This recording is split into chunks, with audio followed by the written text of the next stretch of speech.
নবী সাল্লাল্লাহু আলাইহি ওয়াসাল্লাম বলেছেন, আমি যে নবী হয়েছি এটাই কিয়ামতের একটা বড় আলামত।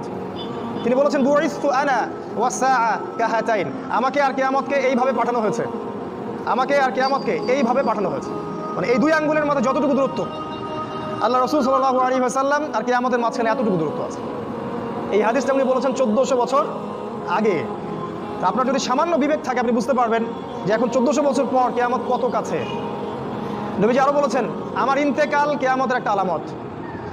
তিনি আরও বলেছেন, কিয়ামতের অন্যতম নিদর্শন হচ্ছে মুসলিমদের ধন সম্পদ বাড়তে থাকবে। এমন একটা অবস্থা হবে যাদের পরনের কাপড় ছিল না, খাবার জুটতো না, পায়ে স্যান্ডেল ছিল না, এই রাখাল টাইপের দরিদ্র মানুষেরাও উঁচু উঁচু বিল্ডিং নির্মাণের প্রতিযোগিতা করবে। সে সময় আসেনি? বিগত 100 বছরে আপনি দেখেন কত বিল্ডিং 100 বছর আগে এগুলো ছিল না। আর প্রত্যেকটা বিল্ডিংয়ের পিছনে আছে সুদ, ব্যাংকের সুদি লোন, আর উঁচু উঁচু বিল্ডিং, একটার সাথে একটা সম্পর্কিত। নবীজি আরও বলেছেন, শেষ জামানা বা আখিরুজ জামান বা কিয়ামতের আলামত হচ্ছে মানুষ পিতা মাতাকে সম্মান করবে না। পিতা আর মা এই দুইজন যে সম্মানের পাত্র, এই বোধটাই মানুষের উঠে যাবে। সম্পদের জন্যে মানুষ তার পিতাকে হত্যা করবে, ভাই তার ভাইকে হত্যা করবে, স্বামী স্ত্রীকে হত্যা করবে, স্ত্রী স্বামীকে হত্যা করবে, এমনকি সন্তান মাকে পর্যন্ত হত্যা করবে সম্পত্তির কারণে। আর পিতা মাতার সাথে দাস দাসীর মতো আচরণ করা।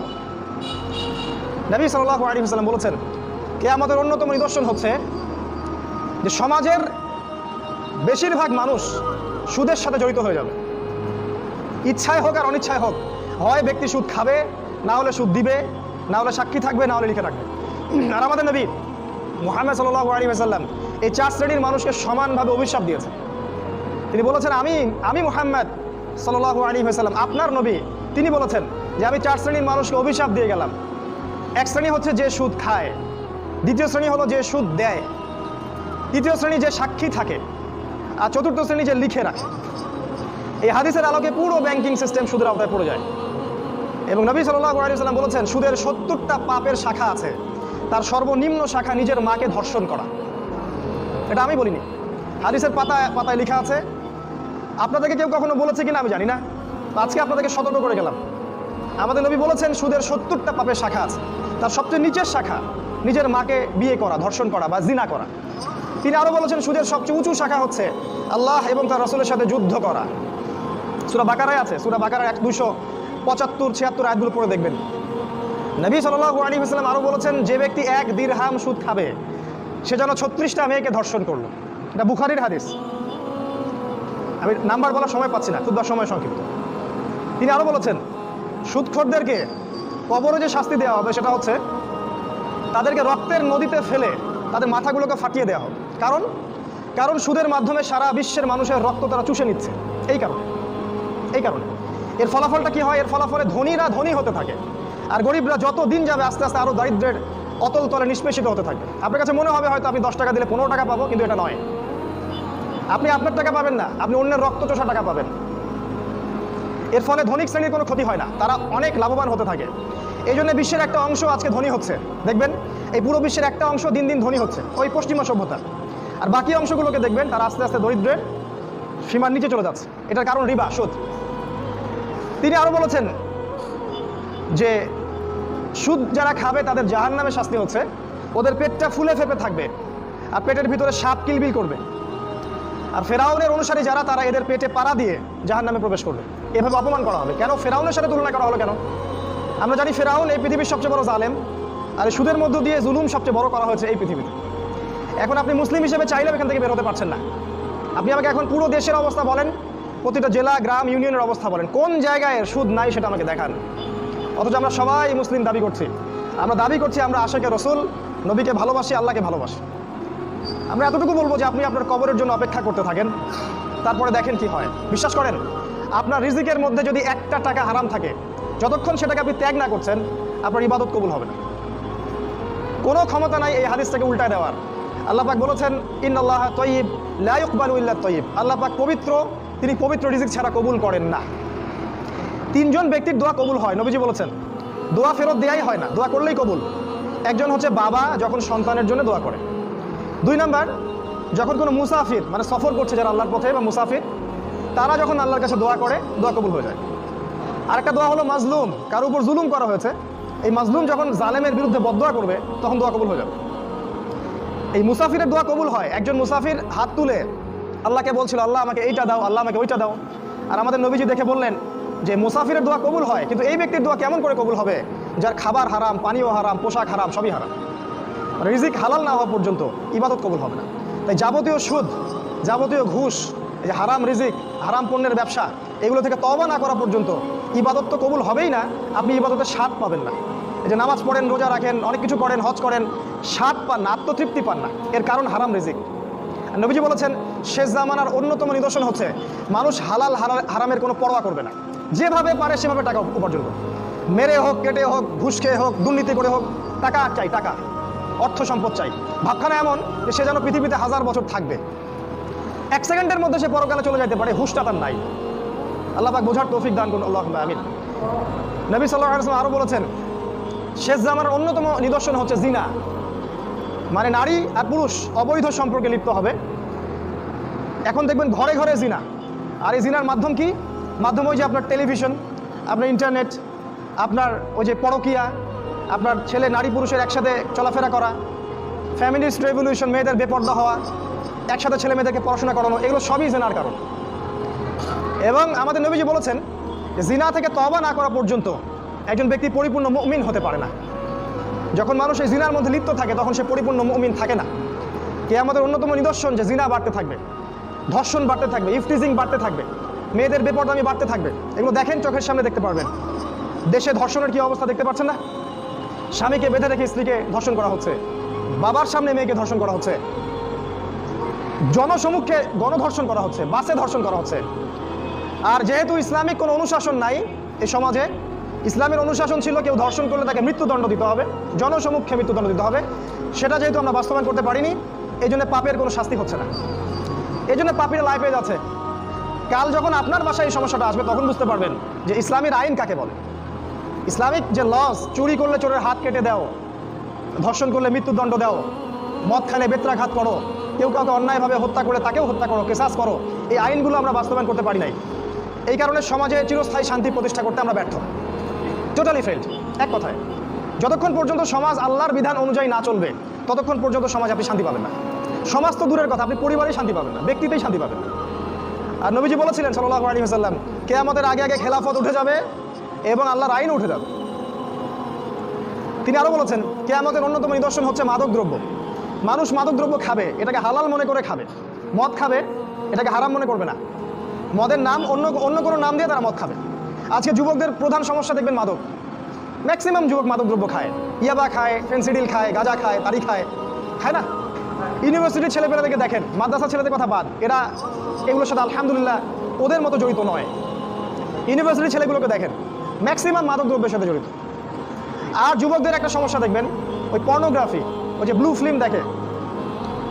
যুবকদের ভিতর একটা চেতনা থাকে, ইমানি দীপ্তি থাকে, এই চেতনাটাকে নষ্ট করা তাদের 2টা অস্ত্র ছিল। মানে ইসলামের শত্রুরা 2টা অস্ত্র প্রয়োগ করেছে। সেটা হচ্ছে 1 নাম্বার মাদক, আর 2 নাম্বার হচ্ছে এই পর্নোগ্রাফি বা অশ্লীলতা। মেয়েদেরকে ল্যাংটা করে ছেড়ে দিবে যুবকদের সামনে এবং তাদের চরিত্র অধঃপতনের অতল তলে চলে যাবে। যখন একটা যুবক হারাম কোনো সম্পর্কে থাকে বা পর্নোগ্রাফির সাথে থাকে বা মাদকদ্রব্যের সাথে থাকে, তখন তার ভিতর থেকে দেখবেন ইমানের আলোটা আস্তে আস্তে নিভে যায়। এই যুবক কখনো আল্লাহর রাস্তায় বের হতে পারবে না। এই যুবক কখনো নিজের জান মাল ব্যয় করে কাফেরদের বিরুদ্ধে জিহাদ করতে পারবে না, সম্ভব না। ওরা খুব ভালো করেই জানে যুবকরা আমাদের জন্য থ্রেট, মানে হুমকি। এই জন্য যুব সমাজের ইমানটা তারা নষ্ট করে দিয়েছে। সবই সুপরিকল্পিত। এই পুরো কাজগুলো নিয়ন্ত্রণ করা হচ্ছে পশ্চিমা সভ্যতা থেকে। আপনার আমেরিকা বলেন, ইসরায়েল বলেন, ব্রিটেন বলেন, ফ্রান্স বলেন, সবাই একসাথেই ইসলামের বিরুদ্ধে প্রোপাগান্ডায় লিপ্ত আছে। আর বিগত 100-200 বছর থেকে আমরা ঘুমাই আর হালুয়া রুটি খাই আর সেমাই খাই, আপোষে মারামারি করি, মসজিদ ভাগ করি, এই করি, এই আমাদের কাজ। আর এগুলোকে আমরা বড় জিহাদ মনে করি।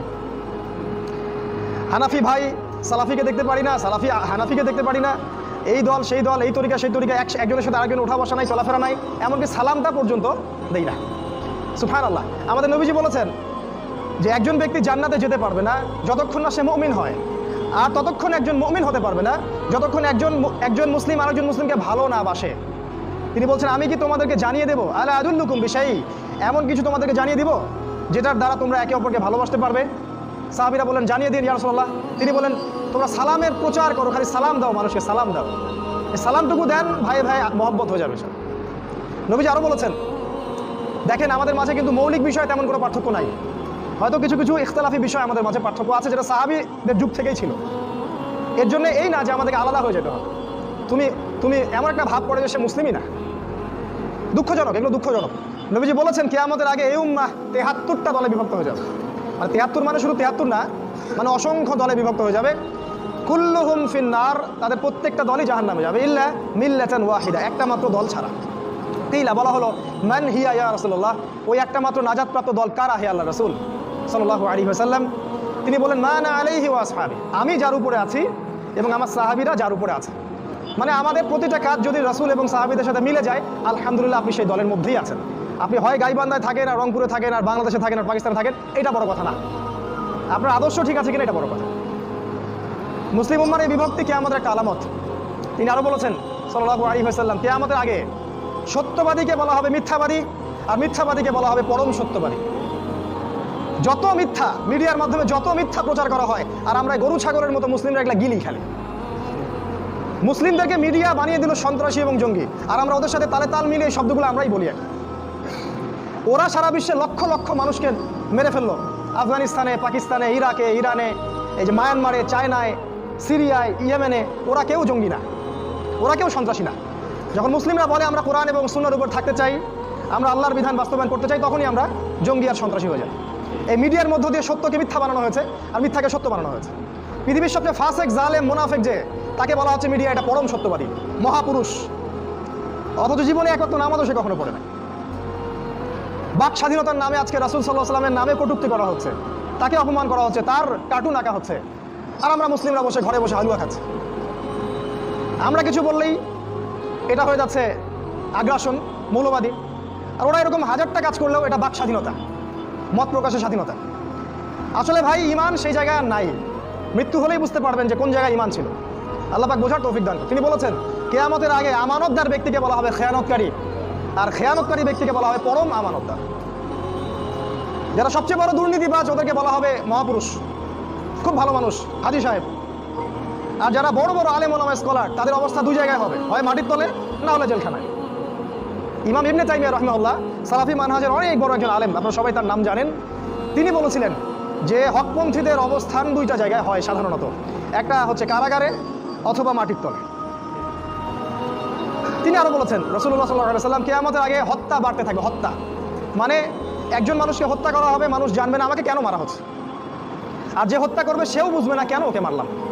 হত্যা, হারাজ। সাহাবীরা জিজ্ঞাসা করলেন ইয়া রাসূলুল্লাহ, হারাজটা কি জিনিস? নবী সাল্লাল্লাহু আলাইহি ওয়াসাল্লাম বললেন হারাজ মানে হচ্ছে হত্যাকাণ্ড, ব্যাপক হত্যাকাণ্ড। পুরো বিশ্বের দিকে তাকায় দেখেন, খালি রক্ত আর রক্ত। ওই চায়নায় তাকায় দেখেন, আমাদের উইঘুর ভাই বোনদেরকে মেরে ফেলা হচ্ছে।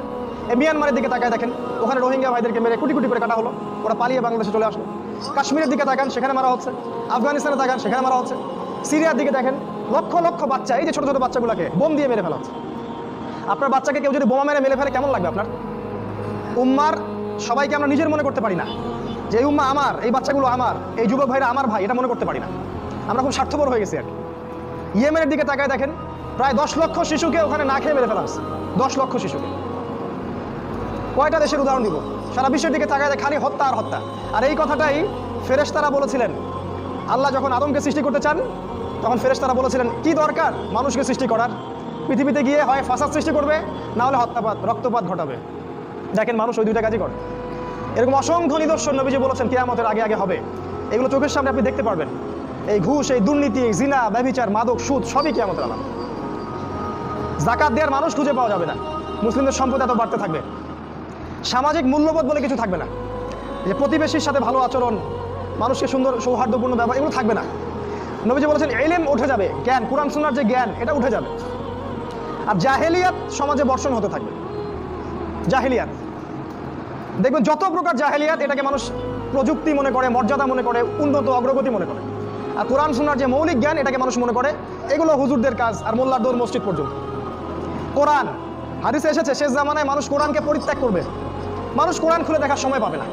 সারাদিন অনেক কিছু পড়বে, কোরআন খুলে গবেষণা করার সময় হবে না।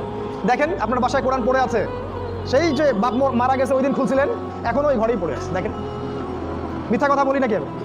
দেখেন মানুষ কোরআন নিয়ে গবেষণা করবে না, তাদাব্বুর ছেড়ে দিবে। অথচ আল্লাহ পাক এই কিতাবটা নাজিল করেছেন আমাদের জন্য, আমাদের ইহকালীন কল্যাণ পরকালীন মুক্তির জন্য। এমন কোনো বিষয় নাই যেটা আল্লাহ কোরআন এবং হাদিসে বলেন নাই। প্রত্যেকটা বিষয়, কেমনে খাবেন, কেমনে ঘুমাবেন, কিভাবে ইবাদত করবেন, কিভাবে দেশ চালাবেন, কেমন করে মুআমালাত করবেন, কেমন করে ব্যবসা করবেন, কিভাবে আপনি অর্থনীতি চালাবেন, প্রতিটা বিষয়ে আপনার কোরআন এবং সুন্নাহ আছে। এটা খুলে দেখার সময় হচ্ছে না, তাহলে হেদায়েত নিবে কিভাবে? বিশ্বাস করেন কিয়ামতের আগে একদিন, এক রাতের মধ্যে এই কোরআনের সব পাতাগুলো আল্লাহ তুলে নেবেন আসমানে। হাদিস এসেছে কোরআনের শুধু পৃষ্ঠাগুলো থাকবে, কালি থাকবে না। এটা শেষ জামানায় হবে সামনে। তিনি আরও বলেছেন যে এই কোরআন পরকালে হয় এই উম্মার পক্ষে সাক্ষী দিবে অথবা বিপক্ষে সাক্ষী দিবে। এই কোরআন কথা বলবে কাল কিয়ামতের মাঠে, বলবে যে আমাকে সে তেলাওয়াত করে নাই, আমাকে গবেষণা করে নাই। আল্লাহ এই কোরআন নিয়ে তারা হেদায়েত খোঁজেনি, তারা অন্য জায়গায় হেদায়েত খুঁজেছে। আর কোরআন যার বিপক্ষে সাক্ষী দিবে, কেউ কখনো তাকে জাহান্নাম থেকে বাঁচাতে পারবে না। নবী যেটাই বলেছেন, আল কোরআন হুজ্জাতুন লাকা ওয়া আলাইক, কোরআন তোমার পক্ষে দলিল অথবা বিপক্ষে দলিল। দেখেন এই কোরআনটা আল্লাহ পাক পাঠিয়েছেন আমাদের মুক্তির জন্য। আমাদের উচিত হবে আজকে থেকে আল কোরআনকে সময় দেয়া, পড়তে শিখুন, অর্থ শিখুন। আগামী রমাজান আসার আগেই কোরআনটা রিডিং করে শেষ করে দেন। আপনার কাছে যে তাফসির ভালো মনে হয় সেটাই পড়েন। আমি বারবার একটা কথা বলি, পড়াশোনা করেন, পড়াশোনা করেন। এলেম ছাড়া আপনাকে শেষ জামানায় কেউ বাঁচাতে পারবে না, কোনো হুজুরও বাঁচাতে পারবে না। কারণ আমরা যারা দাড়ি টুপি নিয়ে ইসলামের দাওয়াতি কাজ করি, আমাদের মধ্যে অনেক প্রতিবন্ধকতা আছে। অনেক হুজুর কোরআন সুন্নাহ বোঝেন কিন্তু বিশ্বের পরিস্থিতি বোঝেন না, অর্থনীতি বোঝেন না, রাজনীতি বোঝেন না, এই জন্য সমাজকে সঠিক জিনিসটা দিতে পারেন না। তাই শুধু এই হুজুরদের মুখোপেক্ষী হয়ে থাকলে হবে না, আমাদের মুখোপেক্ষী হয়ে থাকলে হবে। আপনাকে পড়াশোনা করতে হবে, কোরআন পড়েন, হাদিস পড়েন, ইতিহাস পড়েন, রাজনীতির বইগুলো পড়েন, অর্থনীতি পড়েন, ওয়ার্ল্ড অ্যাফেয়ার্স পড়েন, দেখবেন আপনি পথ খুঁজে পাবেন ইনশাআল্লাহু তাআলা।